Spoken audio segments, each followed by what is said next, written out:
Hi, nahihiya man ako, pero gusto ko sana i-share ang karanasan ko noong nag-aaral pa ko ng kolehiyo. Hindi ko napapangalanan ang university na pinasukan ko. First year college ako noon, sa isang university at may subject ako noon sa isang major na subject na naging professor ko si Sir Kevin. Masasabi ko na wala akong natutunan sa subject niya dahil para sa akin ay hindi siya epektibo sa pagtuturo. Mahilig din siya magbiro, at halos puro kalokohan lang ang natutunan ko sa kanya.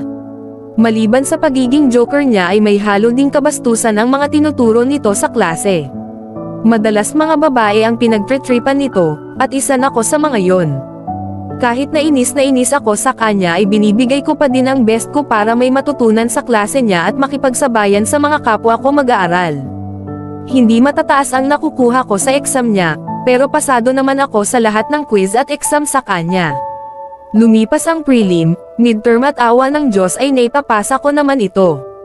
At eto nga, dumating na ang araw ng finals at kakatapos lang din ng exam namin. Laking pasasalamat ko kasi hindi na kami magkikita ng professor ko. 4 weeks later ay chinek ko grades ko at nagtataka ako nang makita kong INC ang result ng major subject ko. Ibig sabihin, may hindi pa ako na-comply sa subject na yon, na alam ko sa sarili ko na kumpleto naman lahat ako sa kanya. Kaya dali-dali akong pumunta sa opisina niya, at tinanong bakit INC ako sa subject niya. Bad mood siya nung time na yon, kaya hindi niya nasagot ng maayos ang tanong ko at sinabi niya na lang na i-check niya ang mga records niya, at binigay na lang nito ang number niya, at para makontak ko siya, kung ano update regarding sa grades ko. After 2 days ng paghihintay ay tinext ko na siya, at tinanong ko kung ano na ba ang status ng grades ko, hanggang sa nag-text siya, at sinabi nito na na-review niya na daw ang grades ko at ako ay bagsak talaga.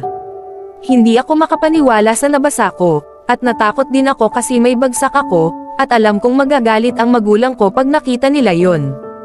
Nag-message agad ako sa group chat naming magkakaklase, at nagulat din sila na ako ay bagsak, noong na ako ang isa sa mga active sa klase na iyon, at alam din nila na lahat ng mga quizzes at exam ay naipasa ko. Hindi ko talaga matanggap sa sarili ko na bagsak ako. Natakot ako sa sasabihin ng mga magulang at kapatid ko na nagpapaaral sa akin. Kaya nag-message agad ako sa professor ko.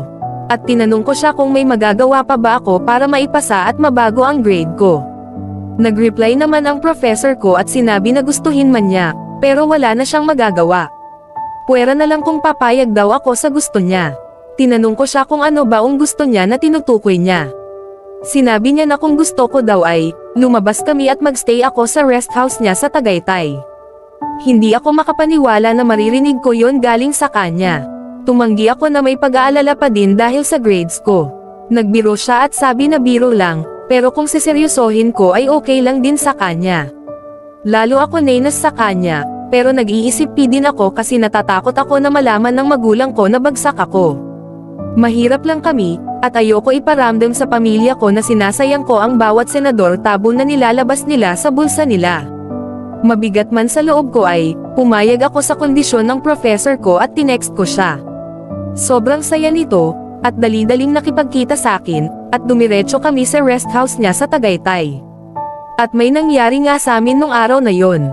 Napakababoy niya, hindi ko maatim yung mga bagay na pinagawa niya sa akin. Aminado ako hindi siya ang una ko, pero pinaramdam niya sa akin na para akong basura, na after gamitin ay itinapon na lamang. Binaban niya ko sa terminal ng bus station sa Tagaytay, at sa buong biyahe ko pauwi sa amin. Ay puro iyak lang ang ginawa ko na may halong pagsisisi sa sarili ko. After a week, nag-reflect na ang grades ko sa aming portal, at tinupad naman ng professor ko ang pinanggako niya. Pasado ako sa subject niya. Hanggang ngayon hindi pa din maalis sa isip ko ang kababuyan na ginawa sa akin ng professor ko, kaya laking pasasalamat ko nang ito ay nailipat na ng ibang department at sa ibang campus na siya naka-assign. Patuloy pa din ang buhay ko. Pero yung trauma hindi na maaalis sa isip at puso ko. Alam ko mali ang ginawa ko, kaya sana wag ito tularan ng ibang kabataan, na dahil lang sa grades at sa sasabihin ng ibang tao, ay ibibigay nyo ang katawan nyo sa taong hindi nyo naman lubos na kakilala.